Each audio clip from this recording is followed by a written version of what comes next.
سادھو کی دعا۔ ایک گاؤں میں 3 بھائی رہا کرتے تھے۔ بچپن میں ہی ان کے والدین کا انتقال ہو چکا تھا۔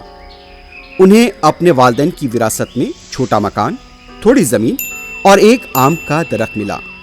وہ 3 بھائی درخت سے آم توڑ کر انہیں بازار میں بیچتے اور اپنی زندگی گزر بسر کیا کرتے تھے۔ کم آمدنی حاصل ہونے کی وجہ سے وہ بڑی مفلسی اور مشکل میں زندگی گزار رہے تھے۔ ایک دن ان کے گاؤں ایک سادھو آیا۔ وہ بہت بڑے مقام پر فائز تھا اور اپنے پاس آنے والوں کی مرادیں پوری ہونے کے لیے انہیں دعاؤں سے نوازتا تھا۔ یہ بات تینوں بھائیوں کو معلوم ہوئی اور وہ بھی ان سے ملاقات کرنے کے لیے اس امید میں چل پڑے کہ اب ان کی دعاؤں سے ہمارے بھی مقدر سنور جائیں گے۔ تینوں بھائیوں میں سے بڑے بھائی نے سادھو سے ملاقات کی اور اپنے درخت پر لگے آم سادھو کی خدمت میں پیش کیے۔ سادھو نے آم کھائے۔ آم بہت مزیدار تھے۔ سادھو بہت خوش ہو گیا اور فوراً کہا، بیٹا تمہیں کیا چاہیے بتاؤ۔ یہ سن کر بڑے بھائی نے سادھو سے کہا، مجھے بہترین اور شاندار گایوں کا مندہ چاہیے۔ سادھو نے فوراً اسے دعاؤں سے نوازا۔ بڑے بھائی کے گھر جانے تک وہاں پر گایوں کا بڑا مندہ موجود تھا۔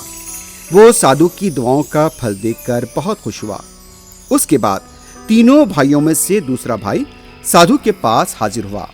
اسے آم تحفے میں پیش کیے اور اچھی باتوں سے ان کی خوب تعریف کرنے لگا۔ سادھو اس کی باتیں سن کر بہت خوش ہوا اور کہا، تمہیں کیا چاہیے مجھ سے مانگ لو۔ فوراً دوسرے بھائی نے سادھو سے کہا، میری زمین بنجر ہے، وہ فصل ہونے کے قابل ہو جائے تاکہ میں اس میں بہترین فصل اگا سکوں۔ سادھو نے اسے بھی اپنی دعاؤں سے نوازا اور کچھ ہی دیر میں بنجر زمین شاندار فصل والی زمین بن گئی۔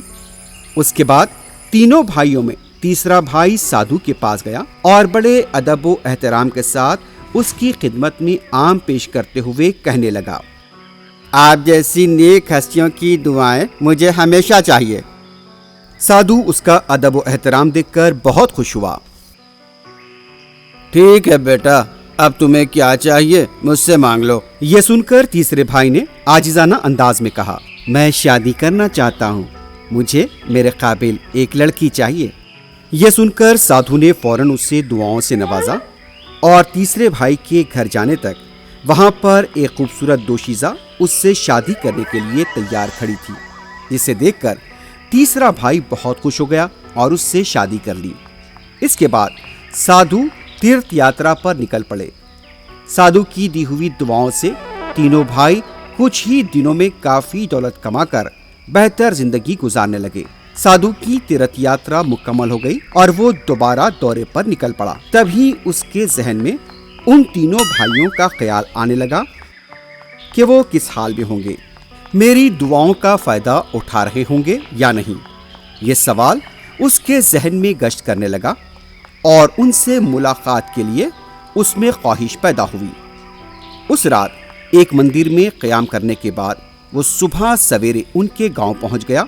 اس نے فوراً ایک بھکاری کا بھیس بدل کر سب سے پہلے تینوں بھائیوں میں سے بڑے بھائی کے گھر گیا اور باہر سے آواز دی، بیٹا کچھ خیرات کر دو، تھوڑا سا دودھ دے دو۔